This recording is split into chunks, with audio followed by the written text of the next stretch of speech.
परमेश्वर आप सबको बहुत सारी आशीषें दे। Thank you. बहुत सारी आशीषें दे,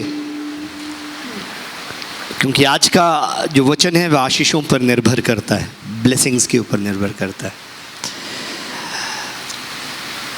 जब प्रभु यीशु मसीह ने पहाड़ी उपदेश देना शुरू किया, when Jesus started pronouncing his blessings, which is known as the Sermon on the Mount, जिसको सरमन ऑन द माउंट कहकर पुकारा जाता है, हिंदी में पहाड़ी उपदेश कहते हैं उसको। और उस पहाड़ी उपदेश को देने के लिए प्रभु यीशु मसीह पहाड़ के ऊपर चढ़ रहे थे। He was climbing on the mountain। और जब वो पहाड़ के ऊपर चढ़ रहे थे तब उसने क्या किया, इस ब्लेसिंग को प्रोनाउंस करना शुरू किया, इस आशीष को देना शुरू किया। और कितने लोग जानते हैं कि पहाड़ी के ऊपर जब कोई चढ़ता है तो सारे लोग एक स्पेस पे नहीं होते, एक पेस के। अगर आपने कभी पहाड़ी क्लाइंब की हो, पहाड़ों पर चढ़े हो आप, है ना। मैं अभी पिछले दिनों भाई नोएल के घर में गया था और उन्होंने वीडियोस दिखाए थे कश्मीर के और मनाली के, तो मैं देख रहा था कि किस तरीके से बच्चे आगे आगे दौड़ रहे थे, है ना, और फिर पेरेंट्स पीछे पीछे चढ़ रहे थे और वेरी एक्साइटेड, बहुत उत्तेजित थे। पर जो पहाड़ पर चढ़ते हैं, जो चलते हैं लोग, वो जानते हैं कि एक पेस पे कोई नहीं चलता वहाँ पे। या तो एक ट्रेल होती है और एक पगडंडी के ऊपर, क्योंकि वहाँ पे रास्ते छोटे होते हैं तो एक टाइम पर एक व्यक्ति ही चल सकता है उस रास्ते पर, है ना। जब आप पहाड़ के ऊपर चढ़ रहे होते हैं तो वहाँ पे पगडंडियाँ बनी होती हैं और वो ऐसे होती है, जिगजैग करके होती हैं, ऐसे करके पहाड़ के ऊपर चढ़ा जाता है। कभी यूँ करके स्ट्रेट नहीं चढ़ते हो आप, बहुत कम होता है कि आप स्ट्रेट चढ़ रहे हो, पर आप ऐसे चढ़ते हो पहाड़ के ऊपर। और प्रभु यीशु मसीह जब चढ़ रहे थे तो उसके शिष्य उसके साथ थे और एक बहुत बड़ी भीड़ उनके पीछे पीछे चल रही थी। और उस समय अगर आप देखोगे यीशु मसीह के फॉलोअर्स कौन थे, अगर आप इस पहाड़ी उपदेश को पढ़ोगे, ये पहला ऐसी चीज़ नहीं है जो प्रभु यीशु मसीह ने अचानक से ही कर दी हो। दिस वॉज अ ट्रेडिशन, ये एक परंपरा थी कि जितने भी शिक्षक होते थे, टीचर्स होते थे, रब्बाइज होते थे, वो ब्लेसिंग्स को प्रोनाउंस किया करते थे, आशीषों को बोला करते थे। अगर आप पुराने नियम में देखना चाहते हैं, भजन संहिता लिखने वाला जब भजन संहिता लिखना शुरू करता है, पहला भजन लिखता है, फर्स्ट साम वो लिखता है, तो वहाँ पर क्या लिखा है, क्या ही धन्य, ब्लेसेड इज अ मैन, है ना, क्या ही धन्य है वह पुरुष जो दुष्टों की युक्ति पर नहीं चलता, ना पापियों के मार्ग में खड़ा होता, ना ठट्ठा करने वालों की मंडली में बैठता। नीति वचन 119 का भी आप शुरू करो तो वो भी आशीष होती है। पर प्रभु यीशु मसीह से पहले 150 साल पहले एक और व्यक्ति हुआ है, एक और फरीसी हुआ है, बाइबल टीचर हुआ, उसका नाम भी यीशु था। His name was also Jesus। और उसकी कुछ ब्लेसिंग्स हैं, मैं आपके लिए पढ़ना चाहता हूँ। ये था जीसस बिन सिरा, और वो यूँ लिखता है, Blessed is the man who can rejoice in his children. Blessed is the man who lives to see the downfall of his foes। पहले कह रहा है कि धन्य है वो व्यक्ति, आशीषित है वो व्यक्ति जो अपने बच्चों में आनंदित होता है। फिर वो कह रहा है धन्य है वो व्यक्ति जो अपने दुश्मनों को गिरते हुए दिखता है। Blessed is the one who does not sin with his tongue। धन्य है वो व्यक्ति जो अपनी जुबान से पाप नहीं करता। Blessed is the one who does not serve an inferior। वो कह रहा है कि धन्य है वो व्यक्ति जो अपने दास की सेवा नहीं करता। Blessed is the one who finds a friend। धन्य है वो व्यक्ति या आशीषित है वो व्यक्ति जिसको एक दोस्त मिल जाता है। Blessed is the one who speaks to an attentive listener। धन्य व्यक्ति जो एक ध्यान से सुनने वाले को सुनाता है। Greatest is the one who finds wisdom। और कह रहा है सबसे महान वो है जो बुद्धि को प्राप्त कर लेता है। And none is superior to the one who fears the Lord। और इनमें से कोई भी उससे बड़ा नहीं है जो परमेश्वर का भय मानता है। तो ये कौन है? ये भी, इसका नाम भी यीशु है और ये भी कुछ आशीषों को बोल रहा है, ब्लेसिंग्स को रिलीज कर रहा है। और फिर हम पाते हैं प्रभु यीशु मसीह को, और प्रभु यीशु मसीह की जो आशीषें हैं आपको देखने में कैसे लगती हैं कि यार बहुत सिंपल है। कितने लोगों ने पढ़ा है कभी पहाड़ी उपदेश? बड़ा मतलब एक बार इसको पढ़कर फिर आगे बढ़ जाते हो, कभी बैठकर उसके ऊपर विचार किया है ना? वो ऐसा है जैसे आप स्विमिंग पूल में उतरते हैं, स्विमिंग पूल में उतरते हैं तो आए हम उसको पढ़ना शुरुआत करते हैं। प्रभु यीशु मसीह ने क्या कहा? Blessed are the poor in spirit for this is the kingdom of heaven. Hallelujah. कोई बोल सकता है हालेलुया? आप चल रहे हो, स्विमिंग पूल में उतर रहे हो, अभी आपके सिर्फ पैर गीले हुए हैं, है ना? और वो क्या कह रहा है? क्या ही धन्य है पुरुष जो, क्या लिखा है? धन्य है वे जो मन के दीन हैं। मन के दीन है क्योंकि स्वर्ग का राज्य उन्हीं का है। मन के दीन है, पुअर इन स्पिरिट और मन का दीन कुछ मैच कर रहा है? मतलब कुछ गलती लग रही है ट्रांसलेशन में आपको यहाँ पर? मन का दीन होना और उसमें क्या लिखा है? Poor in spirit. Do you find any difference over there? It's a huge mistake that the translators did. मन का दीन होना आत्मा से उसका कोई लेना देना ही नहीं है। मन जो हिस्सा है जिसको माइंड कहते हैं, वो आत्मा के हिस्से में आता नहीं है, वो प्राण के क्षेत्र में आता है।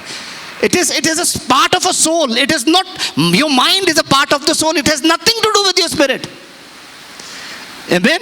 यहां पर लिखा है धन्य वे जो आत्मा में निर्धन है, जो आत्मिक रूप से गरीब हैं। हालेलुया। अब एक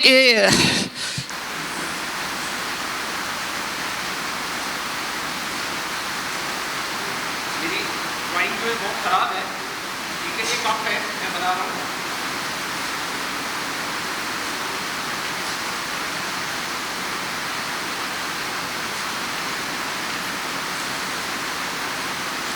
एक कप है जो यहाँ तक भरा हुआ है, एक कप है जो यहाँ तक भरा हुआ है,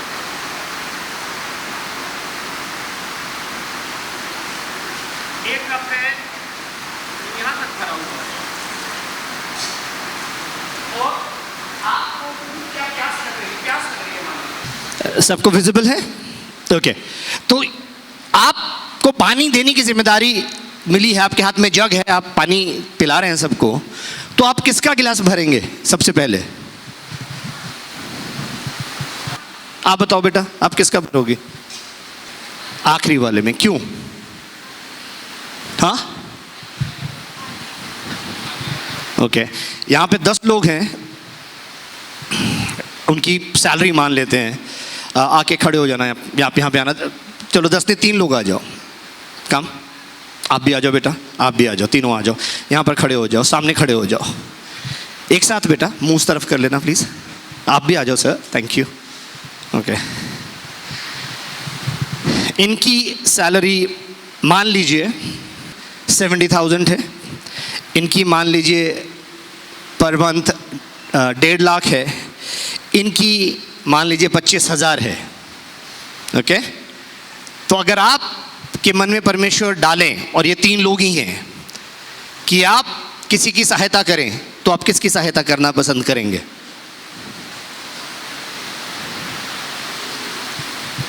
is it a trick question? अभी तक किसी का जवाब नहीं आ रहा। किसकी सहायता करना पसंद करोगे? हाँ, क्यों? हाँ, आमीन। बैठ जाइए, थैंक यू।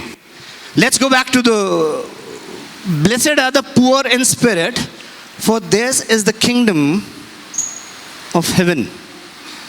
हमें क्या बताया गया है? हमें सिखाया गया है कि जो धर्मी हैं, ध्यान से सुनना, जो बहुत आत्मिक हैं, वो स्वर्ग के राज्य में जाएंगे। सुन रहे तो बोलेंगे हालेलुया। हमें क्या बताया गया? कि हमें बताया गया कि जो ज्यादा धर्मी है, जो निष्पाप है, निष्कलंक है, वही स्वर्ग के राज्य का अधिकारी है। पर प्रभु यीशु मसीह जिस समय अपने शिष्यों को प्रचार करने लगे, प्रभु यीशु मसीह किसको प्रचार करते थे? कोई मुझे बता दे। क्या बोला था? आई हैव कम टू, मैं किसके लिए आया हूं? मैं तो पापियों को ढूंढने और उनको बचाने के लिए आया हूं। हालेलुया। फिर प्रभु ने बोला कि कोई डॉक्टर है यहाँ पे? ओह, आमीन। क्या बोला कि आपकी क्लिनिक में, आपकी ओपीडी में एक तंदुरुस्त आदमी आता है या बीमार आदमी आता है? बीमार आदमी आता है। तो बोलो वैद्य की किसको जरूरत है? बीमार को। वैद्य की किसको जरूरत है? बीमार को। कहते मैं भले चंगों के लिए नहीं आया, मैं तो बीमारों के लिए आया हूं। तो प्रभु यीशु मसीह की जो ऑडियंस थी ना, वो कैसे लोग थे? कैसी ऑडियंस उसको फॉलो कर रही थी?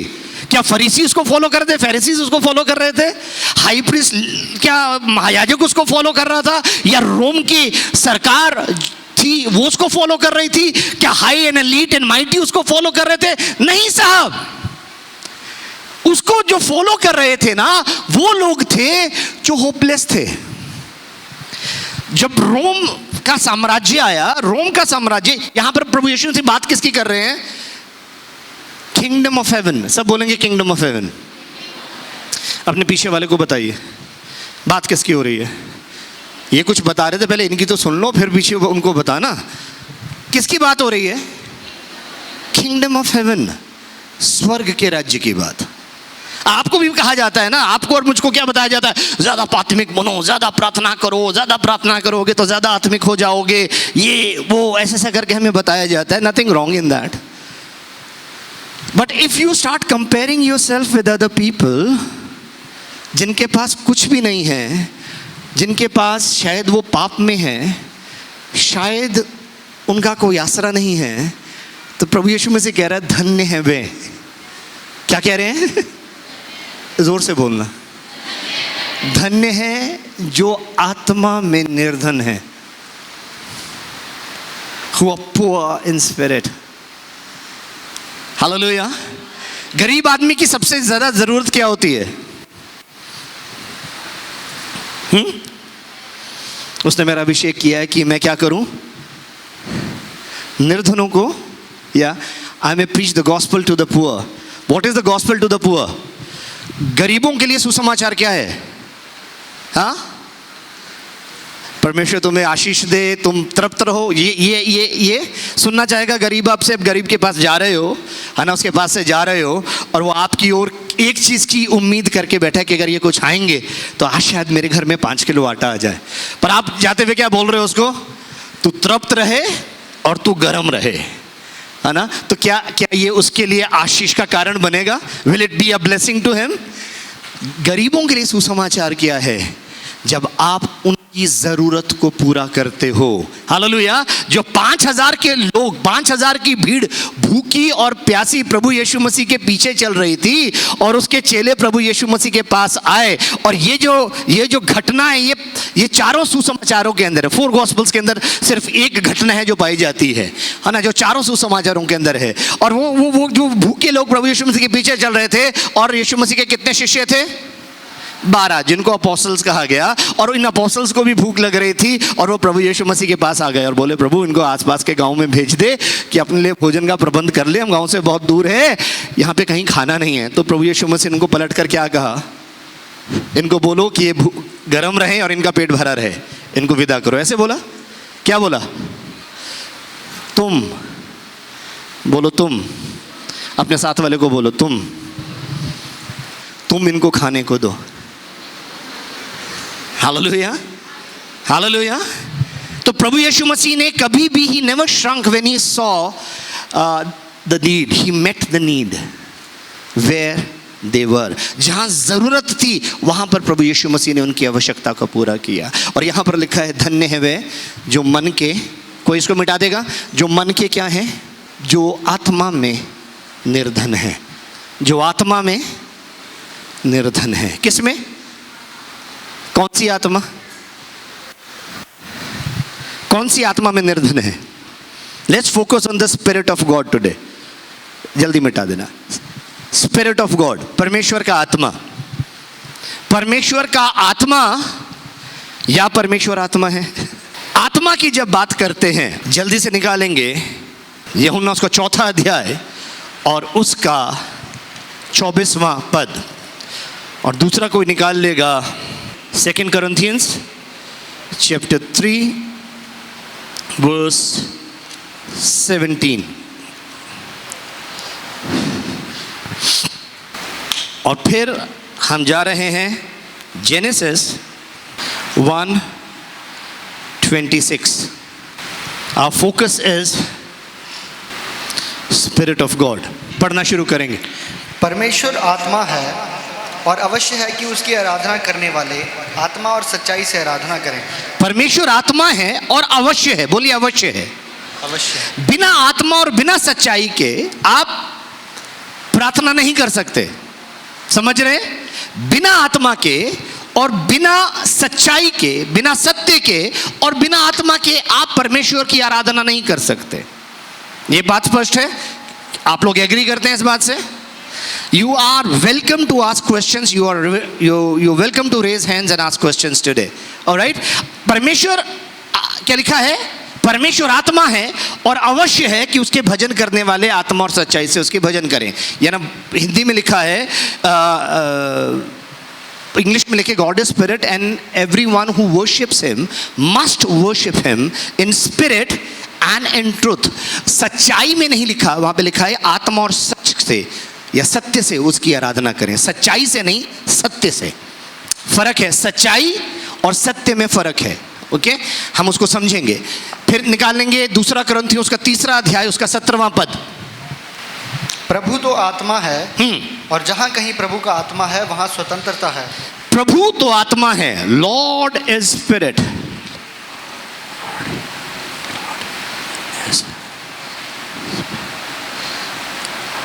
स्पिरिट, और जहां कहीं प्रभु का आत्मा है, wherever the spirit of God is, there is freedom, there is liberty। समझ में आई इस बात को? आगे चलिए, जेनेसिस चैप्टर 1 वर्स 26। फिर परमेश्वर ने कहा, हम मनुष्य को अपने स्वरूप के अनुसार अपनी समानता में बनाएं।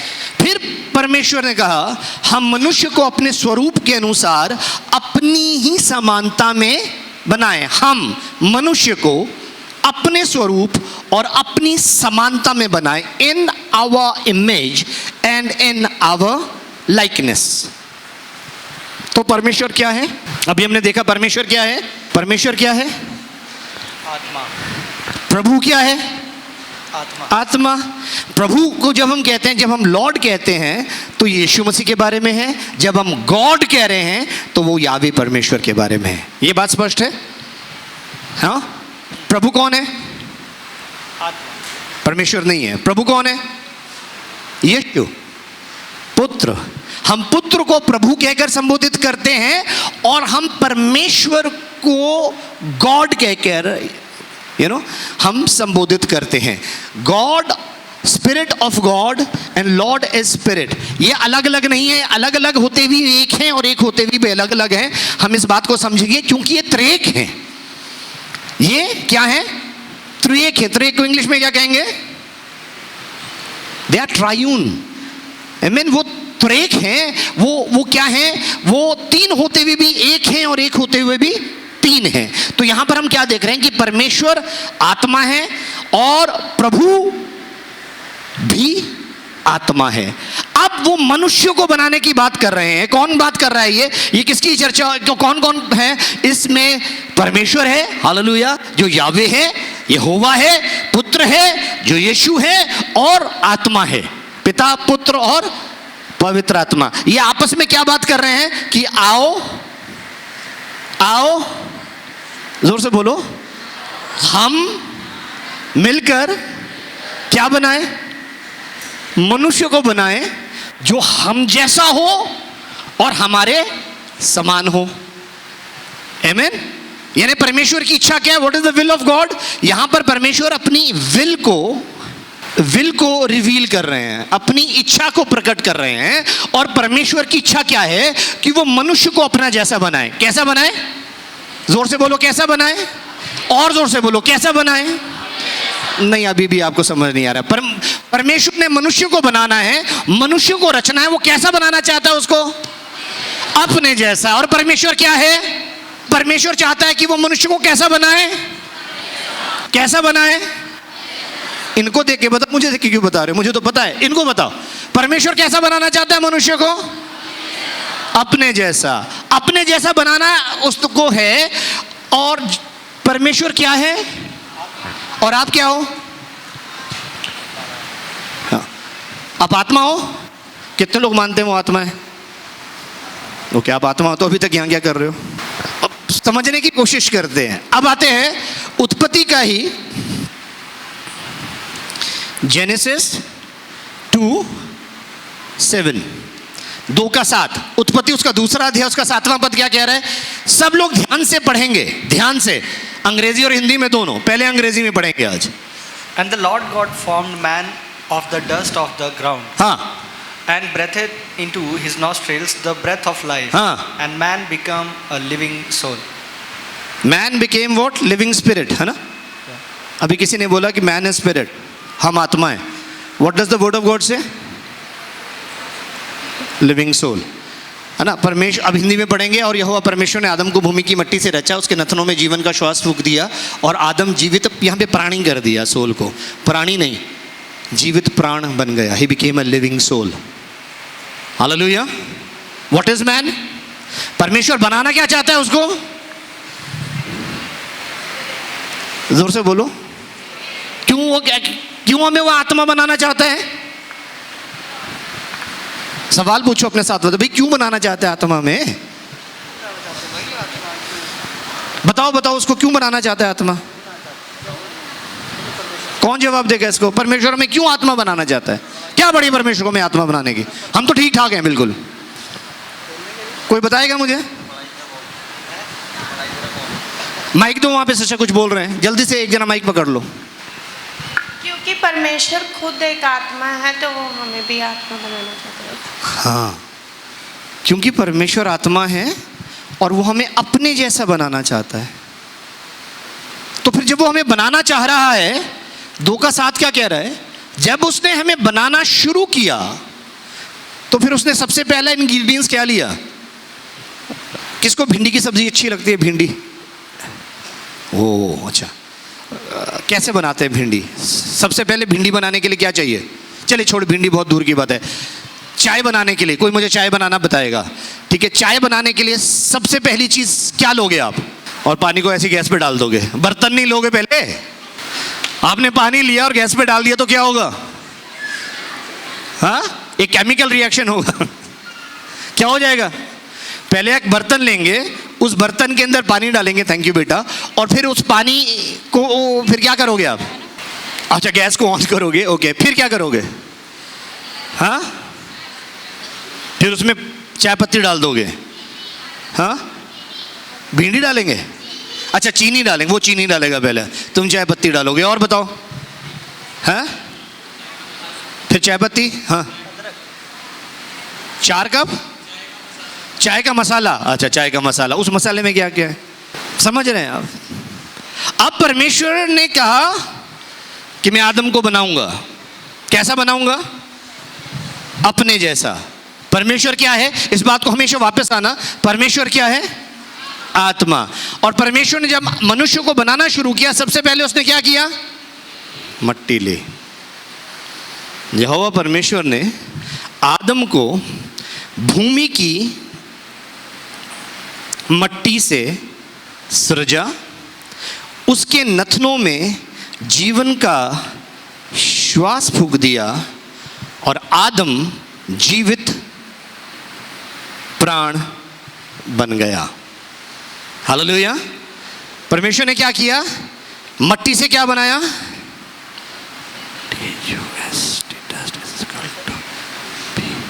Body, breathed into his nostrils breath which became, breath का मतलब क्या होता है? श्वास का मतलब क्या होता है? आत्मा, स्पिरिट। ब्रेथ जो रूट वर्ड है उसका रूहाक है, रूहाक का मतलब रूह होता है, रूह का मतलब क्या होता है? आत्मा। ओके, स्पिरिट, ये बन गया स्पिरिट। और Adam became a living soul, soul is equal to blood। अगर आपने ये तीनों चीजें अपने अंदर देखनी है, ये तीनों चीजें बहुत विजिबल हैं। ओके, शरीर है आपके पास? हाथ उठा के बताओ शरीर है तो। हिलाओ उसको, उंगली ऐसे करो, ऐसे। अब अपनी नाक में डाल के देखो। नहीं डालते आप लोग? ओके, दूसरे की नाक में नहीं डालनी, है ना। तो बाहर से क्या बना? शरीर। फिर परमेश्वर ने दूसरा काम क्या किया था? दूसरा इंग्रेडिएंट्स क्या लिया था? He breathed into his nostrils the breath of life. उसने उसके नथनों में जीवन का श्वास, अपना आत्मा उसमें फूंक दिया। अब सांस लो जरा जोर से जरा। What is this? ये परमेश्वर का आत्मा है, which is the source of life. ठीक है। अब तीसरी चीज हमने देखनी है। पीछे से सबको ना चाकू ला के दो या ब्लेड ला के दो, ठीक है। और आप अपने को कट लगाओ। यहां से एक तरल पदार्थ कुछ निकलेगा। क्या निकलेगा यहां से? ब्लड, है ना। ब्लड निकलेगा। वो ब्लड क्या है? हाँ, ब्लड सोल नहीं है। लेविटिकस चैप्टर 17 वर्स 10 and 11, लय व्यवस्था उसका 17वां अध्याय। फिर इज़राइल के घराने के लोगों में से या उनके बीच रहने वाले परदेशियों में से कोई मनुष्य क्यों ना हो जो किसी प्रकार का लहू खाए, मैं उस लहू खाने वाले से विमुख होकर उसको उसके लोगों के बीच में से नष्ट कर डालूंगा, क्योंकि शरीर का प्राण लहू में रहता है। जोर से बोलें, शरीर का प्राण किस में रहता है? लहू में। शरीर का प्राण किस में रहता है? और उसका पर्पस है, उसको मैंने तुम्हें वेदी पर चढ़ाने के लिए दिया है, क्योंकि प्राणों के बदले लहू ही से छुटकारा है। ओके, अब सुन रहे हैं तो बोलेंगे हालेलुया। मतलब क्या हुआ इसका? पढ़ तो लिया, मैंने भी बता दिया। मतलब समझाओ, बाइबल पढ़ रहे हो आज आप, क्या समझे इस बात से? पढ़ दो दोबारा। क्योंकि शरीर का प्राण लहू में रहता है, हाँ, और उसको मैंने तुम लोगों को वेदी पर चढ़ाने के लिए दिया है, कि तुम्हारे प्राणों के लिए प्रायश्चित किया, तुम्हारे प्राणों के लिए प्रायश्चित किया जाए। यानी पाप कौन करता है? प्रायश्चित किसे करना पड़ रहा है? प्रायश्चित तो वही करेगा जो पाप करेगा। तो पाप कौन करता है? प्राण। समझ रहे हैं तो बोले हालेलुया। इसका मतलब जिसने हालेलुया वो समझाएगा। बताओ कैसे? यीशु मसीह ने हमारे लहू बहाया, इसके कारण हमारे प्राण बच गए। आमीन। पहले किस चीज को लहू बहाया जाता था? जब कोई गलत पाप करता था तो क्या होता था? उसके पाप के बदले क्या करते थे? इजराइल के अंदर दोष बलि दी जाती थी ना, पाप बलि जिसको कहा जाता था।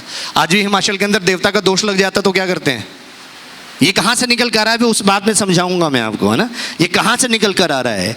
अगर आप रूट्स देखना चाहते हो इसकी रूट्स हिमाचल में नहीं है, उत्तराखंड में नहीं है।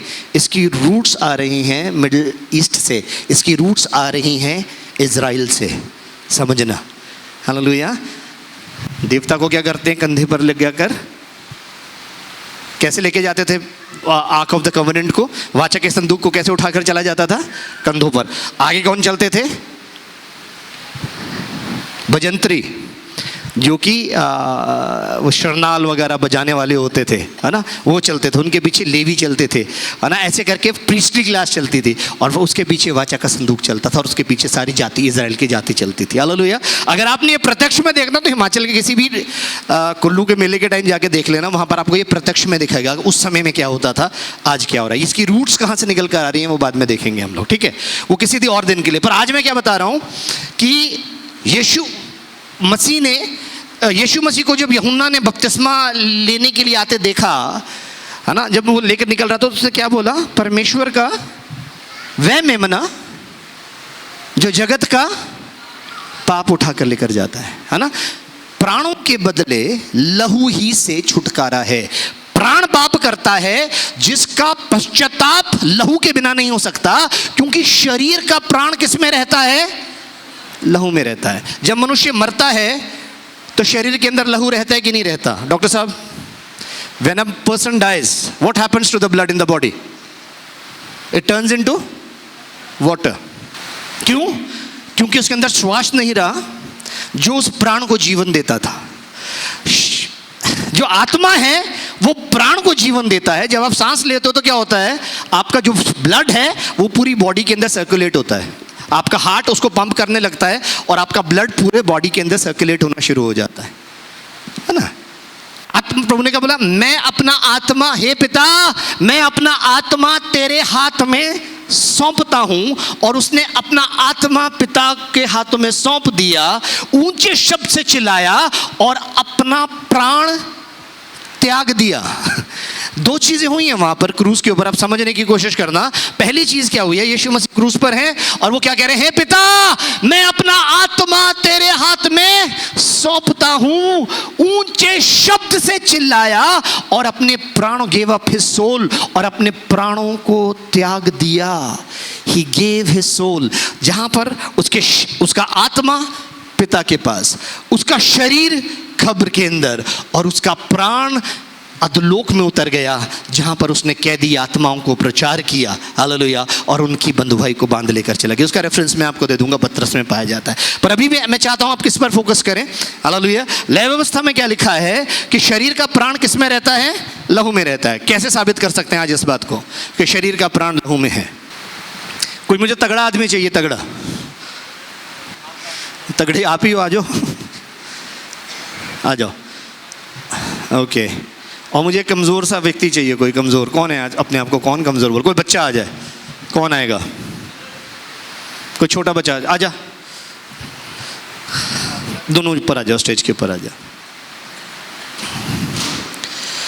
आपने इसका हाथ यहाँ से ज़ोर से पकड़ना है, तोड़ना नहीं है, ज़ोर से पकड़ना है और इसका ब्लड सर्कुलेशन को रोकना है।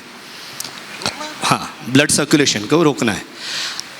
पकड़ लो, मुट्ठी खोल के रखो। बंद हो रही है? हाँ, हो रही है, ओके। क्या हो रहा है डॉक्टर साहब इस समय यहाँ पर? कोई बताएगा मुझे डॉक्टर साहब? अगर ये इसको कस के बांध कर रखे, इसके ब्लड सर्कुलेशन को रोक ले, थोड़ी देर बाद क्या होगा, इस जगह पर क्या होगा, इस हाथ में? हाथ सो जाएगा। अगर उसको काटेंगे तो उसको दर्द होगा, सुन्न हो जाएगा अगर इसका हाथ, तो फिर इसको काटेंगे तो यहाँ पर दर्द नहीं होगा। क्यों नहीं होगा? क्योंकि उसके अंदर से जीवन बहना बंद हो गया है। आमीन।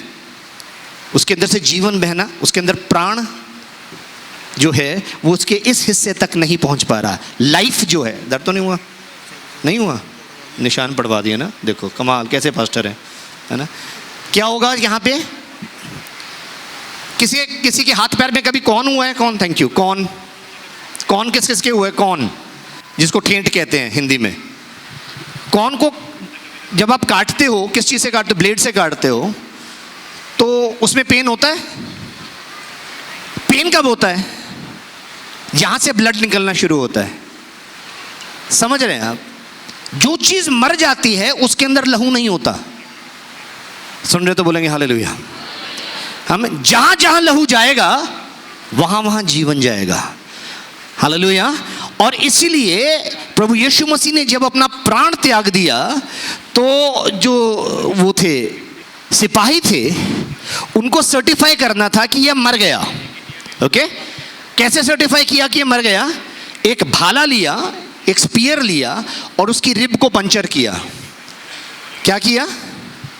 पहला आदम जब सोया था तो उसकी पसली परमेश्वर ने निकाली थी और उससे क्या बनाया था? क्या बनाया था? हवा पहले थी, हवा की बात नहीं कर रहा हूं, उससे स्त्री बनाई थी, है ना, नारी बनाई थी। हवा तो आदमी ने उसको देखकर कहा, आदमी ने जब अपनी वाइफ को देखा, एक सुंदर सी स्त्री उसके पास आकर खड़ी हुई, वो बैठ गया, उसको देखता रहा, निहारता रहा और फिर कहा मैं शायर तो नहीं, है ना, ऐसे ही बोला था। देखो वहां पे पहली पोइट्री है वहां पे, तू मेरी हड्डी में की हड्डी, मेरे मांस में का मांस, है ना, ऐसे करके उसको पोइट्री। तो ये पहली स्त्री बनी कहां से निकली? रिब में से। अब प्रभु यीशु मसीह की दुल्हन तैयार होनी है, ध्यान से सुनना। जब दूसरा आदम सोया, उसकी रिब को पंचर किया, पहले उसमें से लहू, जब तक उसमें जीवन था लहू निकला, और जब मर गया उसमें से क्या निकली? पानी निकल गया। और उन्होंने सर्टिफाई किया कि हमारे यीशु मसीह की मृत्यु ने उसकी कलीसिया को जन्म दिया। बोलो हालेलुया। यीशु मसीह की मृत्यु ने क्या किया? उसकी कलीसिया को जन्म दिया, उसकी ब्राइड को, उसकी दुल्हन को तैयार किया। ठीक है, अभी ताली नहीं बजानी, ताली बाद में बजानी है। लय व्यवस्था बता रही है क्यों हम कहते हैं लहू नहीं खाना, है ना। हमारे हिमाचल में बड़ी सबसे टेस्टी डिश होती थी, त्यौहार वगैरह में बनती थी, उसको कहते थे गिमटा। किस किस ने गिमटा खाया है? गिमटा में क्या डलता है ना, लहू के वो खूब अच्छे से भूना जाता है ना। खून लेते हैं उसको, जब उसको भूनते हैं, उसके अंदर मसाले डालते हैं, प्याज अदरक वगैरह डाल के उसको अच्छे से भूनते हैं, फिर उसका सॉसेज बनाते हैं। उसके अंदर क्या डालते हैं? उसको भर देते हैं। जब वो सूख जाता है उसको भर देते हैं और फिर उस कप को बांटा जाता है। सबसे पहली चीज़ जो हमने छोड़ी थी किन्नौर में खानी वो गिमटा था। क्यों? क्योंकि शरीर का प्राण किस में रहता है? परमेश्वर ने क्या कहा था? 10वें पद को दोबारा पढ़ देंगे, लय व्यवस्था उसका 17वां अध्याय उसके 10वें पद में क्या लिखा है? 10वां पद, फिर इज़राइल के घराने के लोगों में से व उनके बीच रहने वाले परदेशियों में से कोई मनुष्य क्यों ना हो जो किसी प्रकार का लहू खाए, मैं उस लहू खाने वाले के विमुख होकर उसको उसके लोगों के बीच में से नाश कर दूंगा। ध्यान से सुनना, इसलिए परमेश्वर ने लहू खाना वर्जित किया है। और ये सिर्फ पुराने नियम में ही नहीं, नए नियम के अंदर भी लिखा है। 4 बातें लिखी हैं जिसके लिए परमेश्वर ने मना किया है। उसने कहा मूर्तों पे बलिदान किए हुए का नहीं खाना, दूसरा उसने लहू नहीं खाना, तीसरा उसने कहा व्यभिचार मत करना, और गले घोटे हुए का मांस नहीं खाना। ये करोगे तो तुम्हारा भला होगा। हालेलुया। यहां पर क्या लिखा है? नाश कर डालूंगा। वहां पर लिखा है अगर ये सब चीजों से परे रहोगे, दूर रहोगे तो तुम्हारा भला होगा। हालेलुया। वो कह रहा है लहू मत खाना, क्योंकि लहू का उद्देश्य है, पर्पस है। क्या पर्पस है?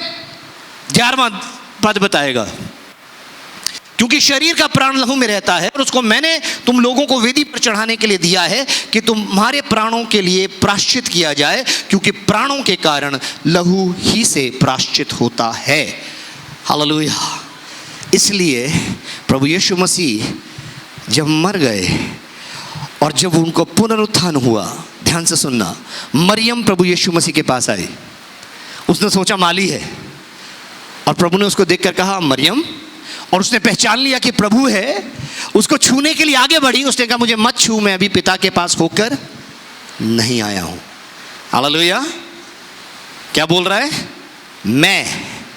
उसने अपना आत्मा किसको सौंप दिया है? पिता को। वो क्या कह रहा है? मैं अभी पिता के पास होकर। वो कौन बात कर रहा है? वो प्राण बात कर रहा है। हालेलुया। वो सोल बात कर, मैं अभी पिता के पास होकर नहीं आया हूं। और उसके बाद जब वो पिता के पास होकर आ गया, ये वापस गई, इसने वापस जाकर चेलों को बताया, पतरस दौड़ कर आया, देखा कब्र खाली है। हालेलुया। सब कुछ हो गया। उसके बाद वो लोग कमरे में बैठे हुए चर्चा कर रहे थे आपस में, है ना। तो सब कह रहे हैं कि प्रभु यीशु मसीह जीवित है, प्रभु यीशु मसीह जीवित है। उस स्वर्गदूतों तक ने गवाही दी है। वो पतरस वगैरह को क्या बोला था? तुम जीवित को मृतकों में क्यों ढूंढ रहे हो? वो वापस आके इन बातों की चर्चा कर रहे हैं। थॉमस आता है। थॉमस कौन है? ये वही शिष्य है जो भारत आया था। हालेलुया। ये वही शिष्य है जो भारत आया था। थॉमस कहता है जब तक मैं उसके घावों में अपनी उंगलियां ना डालूं, उसके पंजर में अपना हाथ ना डालूं, मैं विश्वास नहीं करूंगा। और बंद कमरे के अंदर प्रभु यीशु मसीह आ जाते हैं। हालेलुया। और थॉमस को क्या कह रहे हैं? थोमा, मेरे जख्मों में अपनी उंगलियों को डाल और मेरे पंजर में अपने हाथ को डाल, देख मैं जीवित हूं। हालेलुया। मैं कोई भूत नहीं, क्योंकि भूत को हाड मांस नहीं होता। वो स्वर्ग से कौन सी बॉडी लेकर आया था? ग्लोरीफाइड बॉडी, महिमा युक्त शरीर लेकर आया था। Hallelujah. That was the spiritual body. Hallelujah. अब प्राण का उसमें कोई भाग नहीं था। अब उसके पास आत्मिक शरीर था, जिस आत्मिक शरीर को परमेश्वर ने बनाना चाहा। अपने आप को देख रहे हो तो बोलो हालेलुया। परमेश्वर आपको चाहता है आप कैसे बनो? आत्मा बनो। कैसे आत्मा बनोगे? कैसे? How? What is the process जिससे आप आत्मा बनोगे? उस बात को समझना है। आमीन बोलो हालेलुया। अभी लास्ट संडे कंफ्यूजन थी, वो लोग आज भी नहीं आए। उनको बोला था नहीं आए। वो सवाल ये था कि बिना पवित्र आत्मा के कोई नहीं कह सकता कि यीशु प्रभु है। कितने लोग इस बात से सहमत हैं? आमीन। बिना आत्मा के कोई नहीं कह सकता कि यीशु प्रभु है। अब संसार भर में लोग यीशु मसीह को प्रभु कहते हैं। दुष्ट आत्मा भी कहती है और थरथराती और कांपती है ना। तो समय समय पहले हमें कष्ट देने क्यों आ गया? सब लोग यीशु मसीह को मानते हैं, ऐसी बात नहीं है। पर क्या फर्क है? परमेश्वर ने जब मनुष्य को बनाया तो 3 हिस्सों में बनाया, आत्मा, प्राण और देह। ऐसे करके परमेश्वर ने, क्योंकि परमेश्वर त्रेक है, उसने जब मनुष्य को बनाया त्रेक बनाया, है ना। परमेश्वर ने जो आदम को अपने जैसा एकदम से आत्मा क्यों नहीं बनाया, ये सवाल किसी ने नहीं पूछा। मैं सोच रहा था कोई तो पूछेगा, इतने लंबे प्रोसेस में क्यों जाना पड़ा, डायरेक्टली हम ये आत्मा बनाते हैं, मज़ा आ जाता लग रहे थे। क्यों इतना लंबा प्रोसेस हुआ, क्यों? क्या कोई जवाब देगा इस बात का मुझे? आप लोग परमेश्वर के जानने वाले लोग हैं, क्यों परमेश्वर ने हमें डायरेक्टली आत्मा नहीं बना दिया? बना सकते थे कि नहीं बना सकते थे? हाँ या ना? फिर क्यों नहीं बनाया? क्या हुआ ऐसा? मनुष्य को बनाने से पहले परमेश्वर ने किसको बनाया था? स्वर्गदूतों को बनाया था। उनमें से एक सुप्रीम एक आत्मा को बनाया था, जो मनुष्य से पहले जो स्वर्गदूतों का प्रधान था, आर्क एंजल था, उसका नाम क्या था? लूसीफर। मैं तो मिकाइल की बात कर रहा था, मैं तो जिब्राइल की बात कर रहा था, नहीं, मैं लूसीफर की बात कर रहा था। ओके, लूसीफर को बनाया। लूसीफर ने क्या थी? वो सेवा टहल करने वाली आत्मा थी। Okay, it was a spirit. Lucifer ने क्या किया? उसने अपने मन में विचार किया कि मैं अपना सिंहासन परमेश्वर के सिंहासन से ऊपर ले जाऊंगा। उसके मन में घमंड आ गया, और घमंड के कारण उसने कहा मैं अपना सिंहासन परमेश्वर के सिंहासन से ऊपर ले जाऊंगा। परमेश्वर ने उसको दंड दिया और उसको स्वर्ग से पृथ्वी पर फेंक दिया। यानी आत्माओं के अंदर क्या आ गया था? विकार आ गया था, घमंड आ गया था। और परमेश्वर का वचन हमें क्या बताता है? परमेश्वर डैश का विरोध करता है पर डैश पर अनुग्रह करता है। फिल करें, फिल इन द ब्लैंक्स। पर God opposes the dash but gives grace to dash. Fulfil करें इसको, खालिस्तान भरें। Pride and humble. God opposes the pride and give grace to the humble. परमेश्वर दीनों पर अनुग्रह करता है परंतु घमंडियों का, इसलिए अपने साथ वाले को बोलो घमंड मत करना, घमंड मत करना, घमंड मत करना। ठीक से बोलो, ठीक से बोलो। बोलो पीछे वाली आंटी को बोलो, घमंड नहीं करना, घमंड नहीं करना, घमंड नहीं करना, घमंड नहीं करना। जब अब देखना, क्योंकि आत्मा में घमंड आ गया था, तो परमेश्वर ने प्रोसेस क्या लिया? मनुष्य को किससे बनाया? भूमि की मट्टी से। भूमि की मट्टी से बनाया, क्योंकि मट्टी कहाँ रहती है? पैरों के नीचे, सबसे दीन, सबसे दीन। और जब मनुष्य पाप करता है, कितने लोग पाप करते हैं? कितने लोग पाप नहीं करते? मेरे को ये पूछना चाहिए था, कितने लोग पाप नहीं करते? तो परमेश्वर हमें नाश क्यों नहीं कर रहा? हाँ, क्योंकि वो दीनों पर अनुग्रह करता है। और ये मट्टी का शरीर बताता है कि हम दीन हैं। मैं ऐसे नहीं कह रहा। उत्पत्ति उसका 6वां अध्याय, उत्पत्ति उसका 6वां अध्याय और उसके पहले पद को। फिर जब मनुष्य भूमि के ऊपर बहुत बढ़ने लगे, फिर जब मनुष्य भूमि पर बहुत बढ़ने लगे और उनके बेटियां उत्पन्न हुई, और उनकी बेटियां उत्पन्न हुई, तब परमेश्वर के पुत्रों ने मनुष्य की पुत्रियों को देखा। तब परमेश्वर के पुत्रों ने मनुष्य की पुत्रियों को देखा कि वे सुंदर हैं, हाँ, और उन्होंने जिसको चाहा उनसे विवाह कर लिया। अभी थोड़ी देर के लिए रुकेंगे। परमेश्वर के बेटे कौन है? हुआ the sons of God here in this chapter. कौन है परमेश्वर के बेटे और मनुष्य की बेटियां? हम हैं। अच्छा, ठीक है। कौन है? उसने सिक्सर मार दिए, पाक से बाहर हिट कर दी बॉल। कौन है परमेश्वर के बेटे? किसकी, इस 6ठे अध्याय के अंदर किसकी बात कर रहे हैं? आदम के बच्चे। आदम की वंशावली अगर देखोगे तो आदम की वंशावली में यीशु मसीह आते हैं। और अगर वापस जाएंगे और रिवर्स करके पढ़ते हैं तो यूं लिखा गया है, लूका उसके 3 अध्याय के अंदर लिखा है कि सेत का पिता आदम और आदम का पिता परमेश्वर। हालेलुया। तो ये परमेश्वर की वंशावली है। तो जब परमेश्वर के बेटों ने मनुष्य की बेटियों को देखा, मनुष्य की बेटियां कौन है? जिसमें डॉटर्स ऑफ मैन, है ना।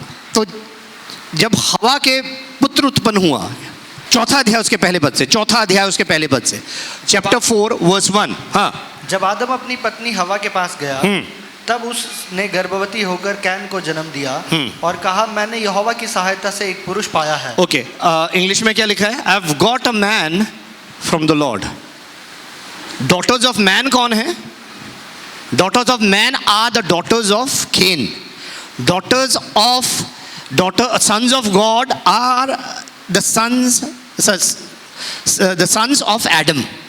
डॉटर्स ऑफ मैन, यहां पे लिखा है कि I have gotten a man from the Lord, मैंने परमेश्वर की सहायता से एक मनुष्य पाया है, मैन पाया है। और मनुष्य की बेटियां कौन थी? डॉटर्स ऑफ मैन कौन थी? डॉटर्स ऑफ मैन थी डॉटर्स ऑफ केन। तो परमेश्वर नहीं चाहता था कि परमेश्वर के पुत्रों और मनुष्य की बेटियों में कोई भी संबंध हो, पर जब परमेश्वर के बेटों ने इस बात का, परमेश्वर की इस आज्ञा को अनसुना कर दिया। पहली आज्ञा कौन सी तोड़ी उन्हें? पहली आज्ञा परमेश्वर ने कहा काम करो, उसने काम नहीं किया। दूसरी आज्ञा उसने बोला था कि फल मत खाना, उसने फल खा लिया। तीसरी मुख्य आज्ञा क्या दी थी कि अब आपस में शादी वादी नहीं करना, अपनी लीनेज को प्योर रखना, क्योंकि उस लीनेज में से यीशु मसीह निकल कर आने वाला है। हालेलुया, उद्धारकर्ता वहां से निकल के आने वाला है, जिसकी भविष्यवाणी प्रभु यीशु मसीह ने की थी जब उसने मरियम को हवा को श्राप दिया था। हवा को श्राप देकर क्या कहा था कि तू पुत्र जनेगी, तू उसकी सिर को वो उसके सिर को कुचलेगा और वो इसकी एड़ी को डसेगा। मतलब ये प्रभु यीशु मसीह के बारे में वहां पर परमेश्वर ने भविष्यवाणी की थी। इस लीनेज को प्योर रखने के लिए कहा गया था, इस वंशावली को शुद्ध पवित्र रखने के लिए कहा गया था। पर जब उन्होंने ऐसा नहीं किया तो परमेश्वर ने फिर उनसे श्राप दिया। और क्या कहा? जब उन्होंने शादी कर ली, जिससे चाहो उससे शादी कर ली, तो परमेश्वर ने क्या कहा कि मेरा आत्मा, अब ध्यान से सुनना, माय स्पिरिट, उत्पत्ति उसका 6वां अध्याय। फिर जब मनुष्य भूमि पर बहुत बढ़ने लगे और उनकी बेटियां उत्पन्न हुई, तब परमेश्वर के पुत्रों ने मनुष्य की पुत्रियों को देखा कि वे सुंदर हैं और उन्होंने जिससे चाहा वह शादी कर ली। एक थ्योरी ये दी जाती है, लोग ये कहते हैं कि जो परमेश्वर के बेटे थे वो स्वर्गदूत थे, एंजल्स थे, ये थ्योरी दी जाती है। पर एंजल्स शादी नहीं कर सकते क्योंकि वो स्पिरिट है, स्पिरिचुअल बीइंग्स हैं। स्पिरिचुअल बीइंग्स पोजेस कर सकते हैं, किसी के अंदर आ सकते हैं, जैसे सांप के अंदर शैतान समा गया है ना, वो किसी के साथ संबंध स्थापित नहीं कर सकते। संबंध स्थापित करने के लिए शरीर चाहिए, बॉडी चाहिए। आमीन। तो इसलिए वहां पर वो थ्योरी फेल हो जाती है। और जब सदुकी लोग जो पुनरुत्थान को मानते नहीं थे, उन्होंने प्रभु यीशु मसीह से सवाल किया था क्योंकि एक औरत थी, उसके पति के 7 भाई थे, पति बिना संतान के मर गया। धीरे उन्होंने एक एक करके सारों से शादी कर ली, फिर भी वो बिना संतान के मर गई। पुनरुत्थान के दिन वो किसकी पत्नी होगी? तो प्रभु ने कहा तुम ना वचन को जानते हो ना परमेश्वर को, क्योंकि जब हमारा पुनरुत्थान होगा तो हम स्वर्गदूतों के समान होंगे और स्वर्गदूतों में शादियां नहीं होती। किसने बोला ये? मैंने नहीं बोला, प्रभु यीशु मसीह ने बोला। तो स्वर्गदूत कभी शादी नहीं कर सकते। दे नीड अ बॉडी, उनके पास बॉडी नहीं है। पृथ्वी पर रहने के लिए, पृथ्वी के ऊपर रहने के लिए परमेश्वर ने ये व्यवस्था बनाई है कि जो कोई पृथ्वी पर रहेगा उसके पास शरीर होना, मट्टी का शरीर होना जरूरी है। स्वर्गदूतों के पास मट्टी का शरीर नहीं है। तो कोई भी स्वर्गदूत फॉलन एंजल्स तक किसी को पोजेस कर सकते हैं, इलीगली आकर किसी को पोजेस कर सकते हैं, इसलिए हम यीशु मसीह के नाम से उनको निकालते हैं, पर वो किसी के साथ संबंध स्थापित नहीं कर सकते। आमीन। ये बात क्लियर है? सवाल पूछ सकते हैं आप, कोई भी डाउट्स हो प्लीज चुप मत रहना, पूछ सकते हैं। अब क्या हुआ? परमेश्वर क्या कह रहा है? 3 पद को पढ़ेंगे। जिससे चाहा ब्याह कर लिया, और यहोवा ने कहा मेरा आत्मा मनुष्य से सदा लौ विवाद करता ना रहेगा। अब परमेश्वर क्या कह रहे हैं? परमेश्वर कह रहे हैं कि my spirit will no longer communicate with man. ये कौन से आत्मा की बात हो रही है? वो आत्मा जो परमेश्वर ने श्वास के रूप में आपके और मेरे अंदर डाला। बोलो हालेलुया। जो जीवन का स्रोत है, आपको इस आत्मा के द्वारा आप परमेश्वर से संपर्क स्थापित करते हैं, शरीर के द्वारा नहीं। यूहन्ना 4:24 में हमने क्या पढ़ा था? God is spirit and everyone who worships him must worship him in spirit and in truth। परमेश्वर आत्मा है और अवश्य है कि उसके भजन करने वाले आत्मा और सच्चाई से भजन करें। तो आप बिना आत्मा के परमेश्वर की उपासना नहीं कर सकते, उसके भजन नहीं कर सकते। हालेलुया। अब यहां पर क्या हुआ? परमेश्वर ने सेपरेशन लिया है। अब परमेश्वर आत्मिक रूप से उनसे बात नहीं करते थे। God became silent. उसको करने के लिए, कि अपने रास्ते पर चलाने के लिए परमेश्वर ने उनको व्यवस्था दे दी। हालेलुया। किसके हाथ में डाल दिया? व्यवस्था के हाथ में डाल दिया, फिर न्यायियों के हाथ में डाल दिया, फिर राजाओं के हाथ में डाल दिया, हालांकि वो उनको परमेश्वर के राह पर चलाएंगे। भविष्यद्वक्ताओं के हाथ में डाल दिया। अब वो जो परमेश्वर उनसे बात कैसे करता था? भविष्यद्वक्ताओं के द्वारा करता था, व्यवस्था के द्वारा बात करता था, व्यवस्था दे दी। अगर किसी को आशीष देनी है तो भी शारीरिक आशीष थी, जब उसको श्राप देना है तो भी उसको शारीरिक रूप से दंड मिलता था। आमीन। आत्मिक रूप से परमेश्वर ने संपर्क स्थापित करना बंद कर दिया। कब तक? कब तक? जब तक प्रभु यीशु मसीह इस संसार के अंदर नहीं आ गए। हालेलुया। कब तक? जब तक यीशु मसीह इस संसार के अंदर नहीं आ गए। अब जब यीशु मसीह संसार के अंदर है, क्या हुआ? अभी यहां पर क्या गया? सेपरेशन आ गया between God and man. There is this separation. Hallelujah. He is not speaking through his spirit. वो अभी आत्मा के, अपने आत्मा के द्वारा उसके साथ बात नहीं कर रहा। अब सेपरेशन आ गया। अब प्रभु यीशु मसीह की एंट्री होती है। बोलो ताली बजा दो, प्रभु यीशु मसीह की एंट्री है। Very nice. Hallelujah, hallelujah. वो भविष्यवाणी जो अदन की वाटिका में परमेश्वर ने की थी, वो पूरी होने वाली है। प्रभु यीशु मसीह संसार के अंदर आ गए। प्रभु यीशु मसीह ने अपने सबसे पहले अपना आत्मा किसको दिया? किसकी आत्मा को जागृत किया? सबसे पहले अपने शिष्यों की। हालेलुया। बोला ये पवित्र आत्मा लो, और उन पर पवित्र आत्मा, ध्यान से सुनना, परमेश्वर ने क्या किया था? He breathed into his nostrils the breath of life। प्रभु यीशु मसीह ने क्या किया? उन पर अपने आत्मा को फूंका। पवित्र आत्मा लो। हालेलुया। और वो जो सेपरेशन था, ताली अब बजनी चाहिए थी, हाँ, सेपरेशन था, वो सेपरेशन को दूर कर दिया। अब उसके जो लोग थे वो परमेश्वर के साथ कम्युनिकेट करने लग गए। अब उन्हें परमेश्वर के बारे में पता लग गया। बोलो हालेलुया। उनका जन्म हो गया, उनका नया जन्म हो गया। मैं दोबारा कोशिश करता हूं, वहीं जाता हूं। उनका नया जन्म हो गया। अच्छा, हालेलुया। क्या हो गया? क्या हो गया? नहीं, आप चुप क्यों थे उससे पहले? ये पूछ रहा हूं, क्या हो गया? सब आप सोच रहे कुछ और आएगा? हाँ, अच्छा, सुन रहे थे। अब क्या हुआ? उनका संपर्क परमेश्वर के साथ हो गया।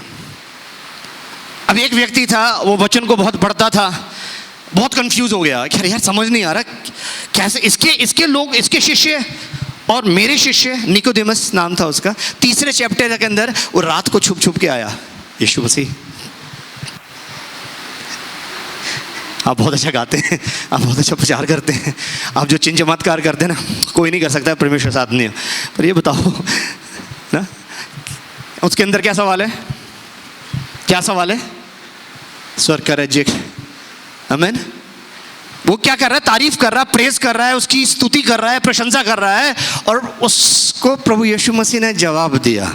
तीसरा अध्याय, यूहन्ना तीसरा अध्याय। कोई सवाल नहीं पूछा निकोदेमस ने। There is no question at all. कोई सवाल नहीं पूछा। देख लो यहां पर क्या लिखा है, जॉन चैप्टर 3। ओके, यहूदियों का सरदार था। उसने रात को यीशु के पास आकर उससे कहा, हे रब्बी, हम जानते हैं कि तू परमेश्वर की ओर से गुरु होकर आया है, क्योंकि कोई इन चिन्हों को जो तू दिखाता है, यदि परमेश्वर साथ ना हो तो नहीं दिखा सकता। आमीन। कोई सवाल है यहाँ पे? Is there any question? Do you see any question? कोई सवाल नहीं है। पर प्रभु यीशु मसीह ने फिर भी जवाब दिया। लिखा है 3rd वर्स, यीशु ने उसे उत्तर दिया। Isn't that amazing? Wow.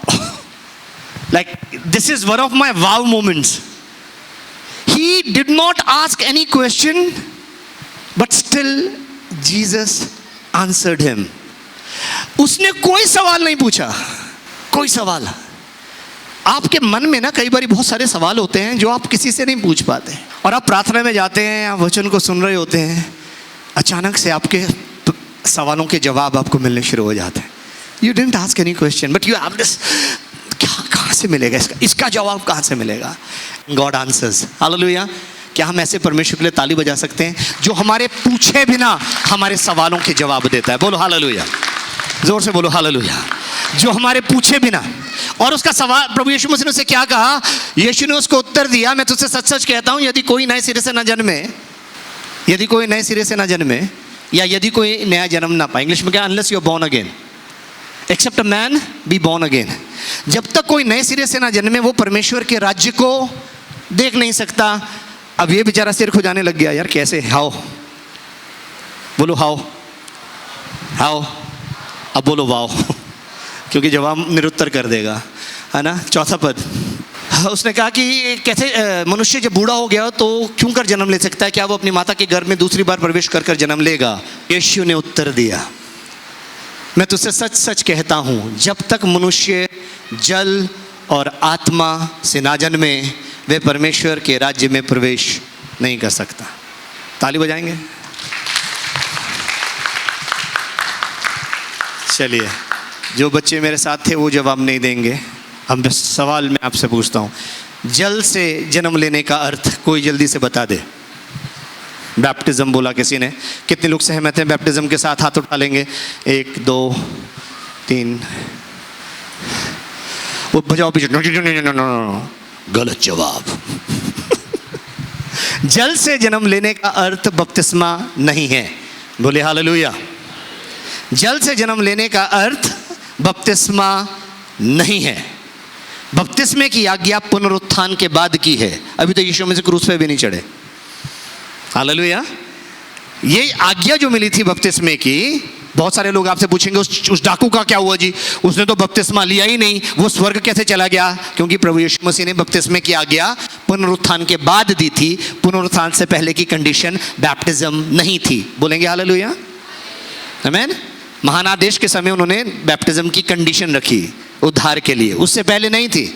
उससे पहले तो उद्धारकर्ता उनके साथ था। हालेलुया। उससे पहले उसने बोला कि जा मैं तेरे पापों को क्षमा करता हूं। समझ रहे हो?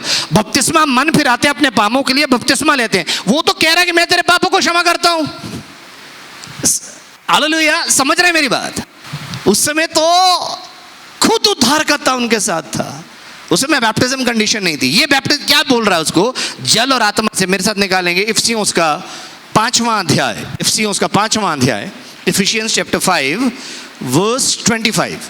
हे पतियों, अपनी अपनी पत्नी से प्रेम रखो। अपनी पत्नी को देख के मुस्कुराओ। सब अपनी पत्नी को देखेंगे, मुस्कुराओ। बोलो मुश्किल तो है पर रखेंगे। आप डर रहे हो ना? एनीवेज, क्या लिखा? हे पतियों, अपनी अपनी पत्नी से क्या रखो? प्रेम रखो। फिर क्या लिखा आगे? जैसे मसीह ने भी कलीसिया से प्रेम कर कर अपने आप को उसके लिए दे दिया। नेक्स्ट ध्यान से सुनना, कि उसको वचन के द्वारा जल के स्नान से शुद्ध कर कर पवित्र बनाए। क्या करे? कि उसको वचन के द्वारा जल के स्नान से शुद्ध करके पवित्र बनाए और उसको एक ऐसी तेजस्वी कलीसिया बनाए। क्या लिखा आगे? कि उसको ऐसी तेजस्वी कलीसिया बनाकर अपने पास खड़ी करे जिसमें न कलंक, न झुर्री और ना कोई ऐसी वस्तु हो, वरन पवित्र और निर्दोष हो। क्या बोला? वचन के द्वारा जल के स्नान से शुद्ध कराए। जल से जन्म लेने का अर्थ जो प्रभु यीशु मसीह निकोदेमस को कह रहे हैं, जल इज इक्वल टू वर्ड। यहां पर क्या लिखा है? वचन के द्वारा जल के स्नान से शुद्ध करे। पहले प्रभु यीशु मसीह क्या करते थे? वचन के द्वारा जल के स्नान से शुद्ध करते थे, वचन के द्वारा। और आपका और मेरा नया जन्म कैसा हुआ है? सिमिलरली जो प्रभु ने कहा। बात किसका कर रहे हैं? निकोदेमस से कर रहे हैं। निकोदेमस को क्या कह रहे हैं? जब तक कोई जल और आत्मा से ना जन्मे वो स्वर्ग के राज्य में प्रवेश नहीं कर सकता। पहला पत्रस उसका पहला अध्याय उसका 23वां पद निकाल दीजिए। First Peter first chapter verse 23। पहला पत्रस उसका पहला अध्याय उसका 23वां पद। क्या लिखा है? क्योंकि तुमने नाशवान नहीं परंतु अविनाशी बीज से परमेश्वर के जीवित और सदा ठहरने वाले वचन के द्वारा नया जन्म पाया है। बोलो हालेलुया। किसके द्वारा नया जन्म पाया है? आपका नया जन्म कैसे होता है? पानी में जाकर? वचन के द्वारा। जब आप परमेश्वर के वचन को रिसीव करते हो, जब आप परमेश्वर के वचन को ग्रहण करते हो, उस घड़ी आपका नया जन्म हो जाता है। हालेलुया। उस घड़ी जिस समय आपने परमेश्वर के वचन को ग्रहण किया, आपने प्रभु यीशु मसीह को स्वीकार किया, आपका आत्मा जागृत हो जाता है। हालेलुया। जो आत्मा सेपरेशन की अवस्था में होता है, हालेलुया, जो आत्मा परमेश्वर से दूर है, परमेश्वर आत्मा है और उससे दूर है, आपके अंदर जो आत्मा परमेश्वर का अंश है वो जागृत हो जाता है। कैसे होता है? जब आप प्रभु यीशु मसीह के वचन को रिसीव करते हो। यहाँ पे जितने भी लोग बैठे हैं उन्होंने बपतिस्मा नहीं लिया था, उससे पहले उन्होंने प्रभु यीशु मसीह पर विश्वास किया था। अगर किसी को ऐसा है जिसने उसके उलट किया तो मुझे बताना। बिना विश्वास के बपतिस्मा बिल्कुल मान्य ही नहीं है। आमीन। आपने विश्वास किया। कैसे विश्वास किया? कि आपको परमेश्वर का वचन दिया गया, कोई आपके पास आया, उसने आपको परमेश्वर का वचन बांटा। जब आपने उस वचन को ग्रहण कर लिया, तुम्हारा नया जन्म नाशवान नहीं परंतु अविनाशी बीज, जीवित और सदा ठहरने वाले वचन के द्वारा हुआ है। क्योंकि तुमने नाशवान नहीं परंतु अविनाशी बीज से परमेश्वर के जीवित सदा ठहरने वाले वचन के द्वारा नया जन्म पाया है। इंग्लिश में क्या लिखा है, कोई पढ़ देगा?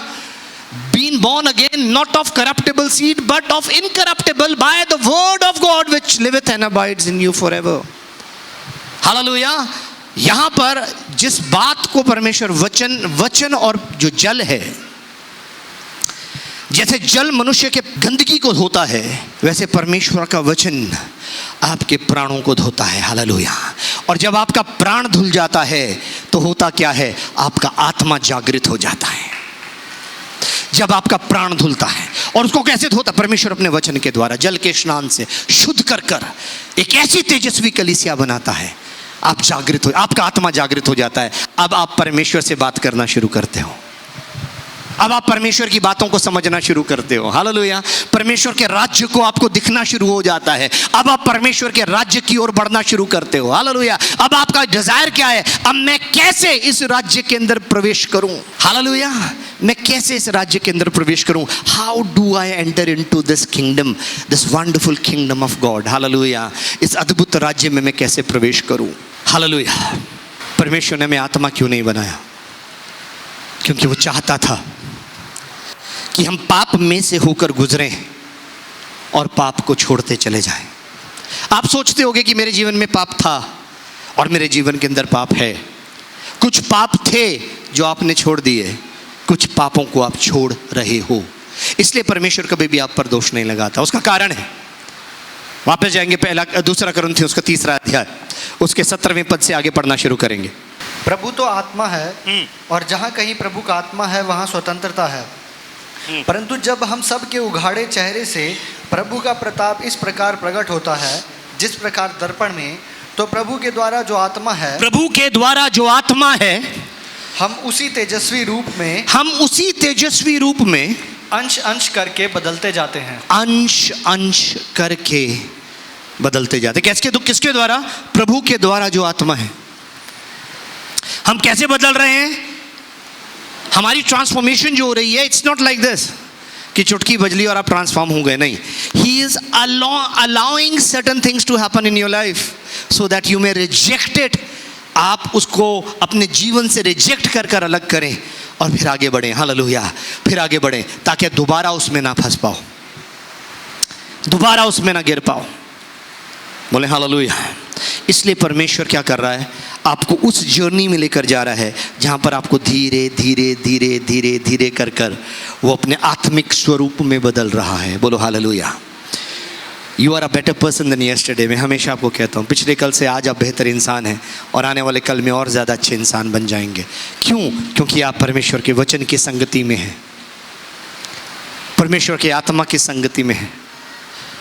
लिखा है, But we all with open faces beholding as in glass the glory of the Lord are changed into the same image from glory to glory, even as by the Spirit of the Lord। उस आत्मा के अनुसार जो ये प्राण है, ध्यान से सुनना, ये आत्मा बन रहा है। उस आत्मा के द्वारा जो ये प्राण है। हालेलुया। क्योंकि लहू, 1 कुरिन्थियों उसका 15वां अध्याय उसका 50वां पद, मैं समाप्त कर रहा हूं। I am concluding verse 50। 1 Corinthians chapter 15 verse 50। हे भाइयों, मैं यह कहता हूं कि मांस और लहू परमेश्वर के राज्य के अधिकारी नहीं हो सकते। Now this I say, brethren, that flesh and blood cannot inherit the kingdom of God। पृथ्वी पर रहने के लिए आपको क्या चाहिए? 2 चीजें।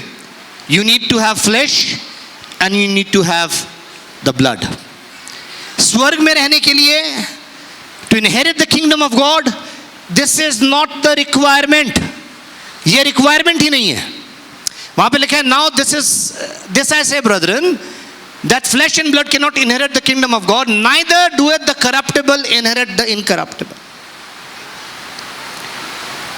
लिखा है, लहू और मांस परमेश्वर के राज्य के अधिकारी नहीं हो सकते और ना विनाश अविनाशी का अधिकारी हो सकता है। नेक्स्ट वर्स, देखो मैं तुमसे भेद की बात कहता हूं कि हम सब तो नहीं सोएंगे परंतु बदल जाएंगे। 52, ये क्षण भर में पलक मारते ही पिछली तुरी के फूंकते ही होगा, क्योंकि तुरी फूंकी जाएगी और मुर्दे अविनाशी दशा में उठाए जाएंगे। और हम मुर्दे कैसे उठाए जाएंगे? जैसे प्रभु यीशु मसीह का पुनरुत्थान हुआ था, अविनाशी, हालेलुया, उठाए जाएंगे और हम बदल जाएंगे। अगर उस समय आप जीवित हो तो आपका फ्लेश और blood will be transformed into the spirit, hallelujah. उसको वो महिमा युक्त आत्मिक देह मिलेगी। आगे देखो क्या लिखा है, क्योंकि अवश्य है कि ये नाशमान देह अविनाश को पहन ले और ये मननहार देह अमरता को पहन ले। You will be given a spiritual glorified body, because flesh and blood cannot inherit the kingdom of God. परमेश्वर के राज्य में लहू और मांस नहीं जा सकते, इसलिए परमेश्वर ने आपको क्या दिया है? उस समय आत्मिक आत्मा में आपको बदल दिया, हालेलुया। फिर आगे क्या लिखा है? और जब ये नाशमान अविनाश को पहन लेगा और ये मरणहार अमरता को पहन लेगा, तब वह वचन जो लिखा है पूरा हो जाएगा, जय ने मृत्यु को निगल लिया। आगे मेरे साथ पढ़ेंगे सारे एक साथ मिलकर, हे मृत्यु तेरी जय कहाँ रही? हे मृत्यु तेरा डंक कहाँ रहा? मृत्यु का डंक पाप और है, और पाप का बल व्यवस्था है, परंतु परमेश्वर का धन्यवाद हो जो हमारे प्रभु यीशु मसीह के द्वारा हमें, जोर से बोले, हमें जयवंत करता है। कौन करता है? यीशु मसीह। मौत को भी मौत हम लोग देंगे, बोलो हालेलुया, हालेलुया। मौत को यीशु ने हराया है, हम लोग मौत को मौत देंगे। आप समझ रहे हो? इस सामर्थ्य को समझते हो जो आपके पास है। You will be called the slayer of death, hallelujah. किसके द्वारा? यीशु मसीह को के द्वारा, जो हमें जीवंत करता है, हालेलुया। परमेश्वर ने हमें जैसे में रचा, अपना स्वरूप दिया, और इस जर्नी में वो हमें अपने समान बना रहा है। समझना है इस बात को। और ये उत्पत्ति उसके 26 और 27 को पढ़ोगे तो आपको समझ में आ जाएगा। उत्पत्ति उसका 26वां अध्याय, पहला अध्याय 26वां और 27वां पद, एंड आई विल कंक्लूड, आमीन। फिर परमेश्वर ने कहा, हम मनुष्य को अपने स्वरूप के अनुसार अपनी समानता में बनाए। क्या बोला? अपने स्वरूप के अनुसार अपनी समानता में बनाए, मतलब अपने जैसा बनाए। परमेश्वर कैसा है? हमने देखा परमेश्वर क्या है? आत्मा है, हालेलुया। तो परमेश्वर हमें कैसा बनाना चाहता है? अपने जैसा, जैसा वो है, यानी आत्मा है, वो हमें आत्मा बनाना चाहता है। That is the original plan and will of God. Now what is happening? और वे समुद्र की मछलियों और आकाश के पक्षियों और घरेलू पशुओं और सारी पृथ्वी पर और सब रेंगने वाले जंतुओं पर जो पृथ्वी पर रेंगते हैं अधिकार रखे। यानी हम जिस फूड चेन के टॉप पर हैं, दूसरे शब्दों में। आगे, तब परमेश्वर ने मनुष्य को अपने ही स्वरूप के अनुसार उत्पन्न किया। 27 पढ़ रहे हैं, ध्यान से सुनना। लिखा है, so God created man in his own image, in the image of God God created he him, male and female he created he them. She नहीं बोला यहां पर अभी तक, इस बात को नोट कर लेना, ओके। यहां पर बोला he created in his own image of God he created he him, male and female he created he them। अभी आगे देखेंगे उसको। तब परमेश्वर ने मनुष्य को अपने स्वरूप के अनुसार उत्पन्न किया, और अपने ही स्वरूप के अनुसार परमेश्वर ने उसको उत्पन्न किया, नर और नारी कर कर उसने मनुष्यों की सृष्टि की। थोड़ी सी ट्रांसलेशन में यहाँ पे भी गड़बड़ी है, पर चलेगा। आगे चलो, 28। और परमेश्वर उनको आशीष दी। क्या चीज़ मिसिंग है 26 और 27 में? जब आप 26 और 27 पढ़ रहे हो, उसमें से एक चीज़ मिसिंग है। क्या मिसिंग है? दोबारा देखो, अपनी बाइबल खोलो, दोबारा देखो क्या लिखा है वहां पे। क्या चीज़ मिस कर रहा है? परमेश्वर ने जो कहा था और जो परमेश्वर ने किया, उसमें अंतर है कुछ। क्या अंतर है वो बताओ। स्वरूप है पर समानता नहीं है। You find that God gave them His image, but not His likeness. We are created in the image of God and are being created in the likeness of God. अब समझ रहे हैं तो बोलेंगे हालेलुया। हम परमेश्वर के स्वरूप में बनाए गए हैं और उसकी समानता में बनाए जा रहे हैं। हम अंश अंश करके, glory by glory, are being transformed into the image that is the spirit of God by his spirit, उसके आत्मा के द्वारा। जब ये आत्मा जागृत हो गया, जब आपने प्रभु यीशु मसीह को हालेलुया स्वीकार किया, उसके वचन को स्वीकार किया, ये आत्मा जागृत हो गया। हालेलुया। अब इसका संपर्क किससे हो गया? परमेश्वर से। परमेश्वर ने इस आत्मा के साथ बात करना शुरू किया, आपने इस आत्मा के द्वारा परमेश्वर से बात करना शुरू किया। फिर परमेश्वर ने एक और काम किया, उसने आपको प्रभु का आत्मा अर्थात पवित्र आत्मा का बपतिस्मा दिया। बोले हालेलुया। जब आपने यहां से आप जागृत हो गए ना, तब आपने क्या बोला? यीशु ही प्रभु है। पहले हम क्या बोलते थे? यीशु भी प्रभु है। अब हमने क्या बोलना शुरू किया? यीशु ही प्रभु है। जब ये आपका आत्मा अंदर से जागृत हो जाता है, when the spirit is quickened within you, जब ये आत्मा आप में जागृत हो जाता है, तब आपकी वोकैबुलरी चेंज हो जाती है। अभी आप ये नहीं कहते हाँ यीशु भी अवतार है, यीशु भी पैगंबर है। आप क्या कहते? नहीं, यीशु ही प्रभु है। हालेलुया। अब आपका आत्मा जागृत हो गया, और जब ये आत्मा जागृति में चलता रहता है, रिवाइव हो जाता है, और इस रिवाइवल में चलता रहता है, तब क्या होता है? फिर प्रभु अपना आत्मा, यानी प्रभु यीशु मसीह अपना आत्मा, पवित्र आत्मा जिसको प्रभु अपने नाम से भेजेगा, यीशु अपने नाम से भेजेगा, उसका बपतिस्मा आपको देता है। और जब आपको उसका बपतिस्मा मिल जाता है, आप अन्य भाषा में बोलना शुरू कर देते हैं। बोले हालेलुया। आप गैर जुबान बोलना शुरू कर देते हो, आप अपनी उन्नति करना शुरू कर देते हो, और फिर आपके मुंह से भविष्यवाणी निकलनी शुरू होती है। आपके जीवन में अलग 9 के 9 वरदान आने शुरू हो जाते हैं। हालेलुया। आप वरदानी हो जाते हो, और लोग आपको देखकर कहते हैं हम इन जैसे बनना चाहते हैं। हालेलुया। आपके भले कामों को देखकर वो परमेश्वर की तारीफ करना शुरू करते हैं। आपके भले कामों को देखकर तब आप उस पहाड़ के समान बन जाते हैं, उस नगर के समान बन जाते हैं जो पहाड़ पर बसा है और जो छुप नहीं सकता। हालेलुया। इसलिए प्रभु ने कहा धन्य है वे जो आत्मा में गरीब हैं। बोलो हालेलुया। हालेलुया। क्या लिखा है? Blessed are they. वापस जाएंगे मत्ती उसका 5वां अध्याय उसका 3रा पद, मत्ती 5 का 3। Blessed are they, blessed are the poor in spirit, for theirs is the kingdom of God. बिना आत्मा के आप स्वर्ग के राज्य में प्रवेश नहीं कर सकते। हालेलुया। आप समझ रहे हैं तो बोलेंगे हालेलुया। बिना आत्मा के आप स्वर्ग की चर्चा, आप स्वर्ग के राज्य को देख भी नहीं सकते जब तक आपने नया जन्म नहीं पाया।